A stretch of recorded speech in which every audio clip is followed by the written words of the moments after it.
Rob Morrison, Member of Parliament, Kootenay, Columbia. We're here today in the Elk Valley. We're just outside of Elk, between Elkford and Sparwood, and in the background is one of our metallurgical coal mines. And what you'll see here is this is the highest grade coal in the world that comes out of this area. And I'm here with several people, some councillors, a mayor, as well as some other MPs. I want each of them to introduce themselves. And we'll start, John, with you over at the Parliament. John Barlow, Member of Parliament for Foothills. Blair Painter, Mayor Crowsnest Pass.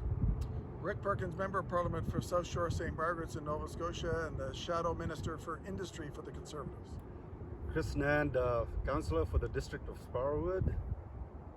And I think what we want to talk about is what the impact would have been if, or will be, if Ledcor, or if Glencore manages to purchase the mines from Teck.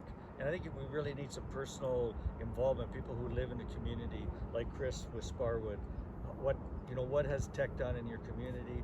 I know they're in there a lot. They've donated lots of things. They're part of the community. What would it mean if we lost? Well, Teck's been a great part of not only Sparwood, Elkford, Fernie, the Crowsnest Pass. I mean, throughout British Columbia, we contribute billions of dollars to the economy of BC.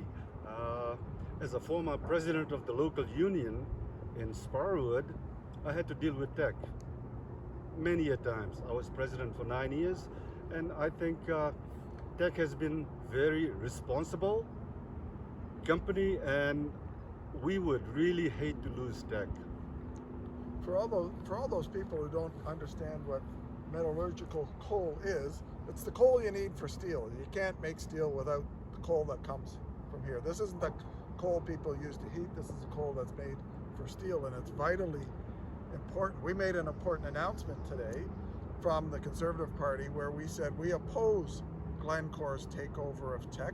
Teck is the largest remaining mining company in Canada that is based in Canada and owned in Canada.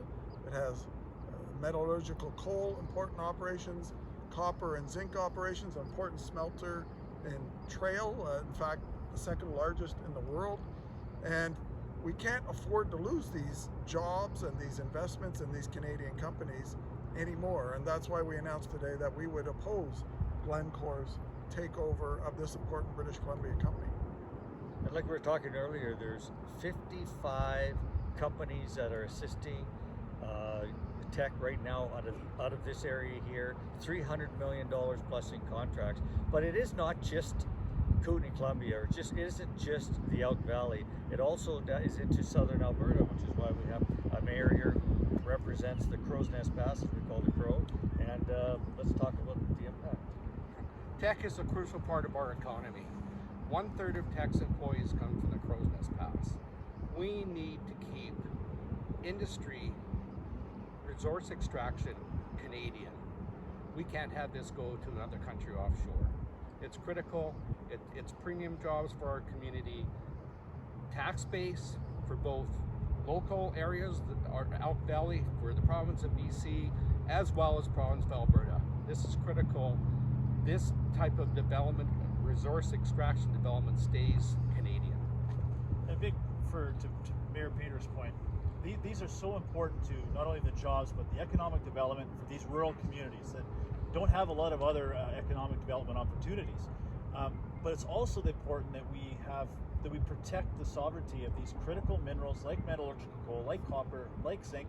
These are geopolitical tools, and if we allow companies from foreign entities to buy these Canadian companies, I am sure they would not have the same commitment to community, commitment to local initiatives in our communities, but certainly not the same commitment to jobs and environmental stewardship. And I think that's also important, as you said, that Teck has been a responsible, good neighbor, a great employer, and again, we want to make sure that we protect these Canadian resources. Well, for generations, Teck has been exploring too to find more mineral deposits and developing those and creating more jobs throughout our country and indeed throughout the world. And the record of Glencore is to actually not do any of that. They don't do exploration. They buy up mines that are already producing that somebody else has developed. So they aren't creating that exploration or that growth. They're just exploiting what's already there. And then generally within a few years of it expiring, they sell it to somebody else so they can try and avoid the mining remediation requirements that governments have, and it's one of the reasons why they've gotten into the billions of fines for bribery and environmental challenges around the world, which is another reason why, you know, to John's point, they're not the same kind of corporate citizen that Teck is, investing in the local communities and creating these jobs. I think too with Teck, it's not just a matter of saying you're going to be part of the community. They've demonstrated it over the years where they've contributed. They are part of this community. Anybody can say a lot of things, but they've proven it. They've got a proven track record here. The Keevo family that founded it and still control most of the shares are really important. They've developed this business specifically to be headquartered in British Columbia to produce all of this, these good-paying jobs in British Columbia. They're loyal to Canada, loyal to the province and to these communities, and they need our support in order to push off. The government of Canada has the ability to say no to Glencore, and that's what we're calling on the Liberals today, to say no to Glencore taking over Teck. And not just standing back. Yeah. Standing back and say, well, let's have a look at it. I'll make a decision. Yeah. Just can't time. watch it. The world doesn't go by while you watch. That's not a way to show leadership. Leadership is actually saying, no, this matters to us, and we won't allow that to happen. Leadership's making a decision. Yeah. Yeah. I say one thing for sure though, more miners, less roadblocks, less gatekeepers. Let's join in with the miners of this area. Let's support them. Let's get more powerful paychecks to this part of British Columbia, and in fact to all of Canada, with the investment in our resources and our mining industries. You said bring it home. Bring it home. Keep people working here. Yep. Bring it home, keep it home. Keep it here.